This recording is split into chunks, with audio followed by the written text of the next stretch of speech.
I would teach you how to think correctly. The largest gap between successful and unsuccessful people in life is the thinking gap. I'm not talking about being smart. I'm not talking about an IQ. I'm talking about how you think, how I think. Successful people think differently than unsuccessful people.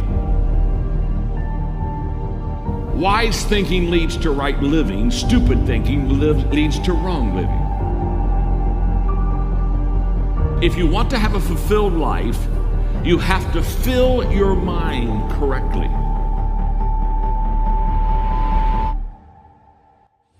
Right now, you need to focus on today. And what I realized so many leaders don't understand is that truly today matters.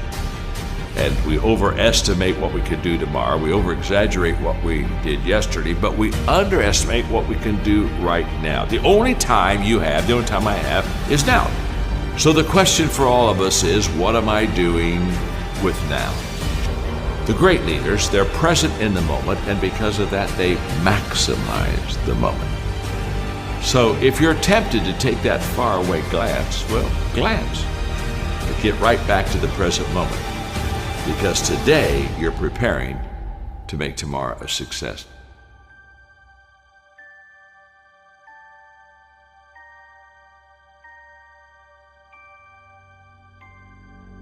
Well, we all want to be motivated, and yet so many times we fail to find the secret of motivation, and so let me give it to you quickly. Just do it. Motivation is not the cause of action, it's the byproduct of action. There's a lot of difference. If I think motivation is the cause of my action, then I'm going to wait to be motivated before I do something. But if I realize it's the byproduct of my action, then I'll start doing something. And then guess what? Motivation will come up and zap you, and all of a sudden you feel good and you're glad you're doing it. And you're saying, wow, this is truly wonderful. So let it be the byproduct of your life. Don't let it be the foundation for the actions that you take in your life. Nothing comes to you until you commit yourself. Nothing comes to you if you're just going to try, but you're not committed. Nothing comes to you if you're just thinking about it. It's not until you take the action step. It's not until you take the direction do the things start to flow through you. But I'm saying don't cheat yourself out of the possibility of the potential that's on the other side of commitment. Stay with it long enough to find out if there's any fruit in it. You can do goal setting with a pencil, but you have to do goal getting with your legs. You got to take action. And it's the action that separates us. The greatest gap in this world is the gap between knowing and doing. Knowing is goal setting. Doing, now that's goal achievement. People that are knowledgeable about habits say that it takes 30 days for a habit to become a habit. Now, habits can be good and habits can be bad. And so over a period of time, you can either be developing habits that are going to help you, or you can be developing habits that are going to hurt you. People that grow develop habits that help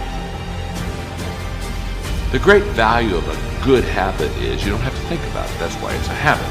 In other words, once you begin to, over days and times and periods, begin to practice something that is good, after a while it becomes automatic to you. It becomes who you are. In fact, I always tell people, practice a good habit long enough to make it yours. And once it's yours, now it's automatic. Every day, you'll do what you should do. Often I have the expression that everything worthwhile is uphill. That's a fact. You've never heard someone talk about accidental achievements. You've never heard someone that got to the top of the mountain and somebody asked them, how did you get there? Kind of look confused and say, I have no idea.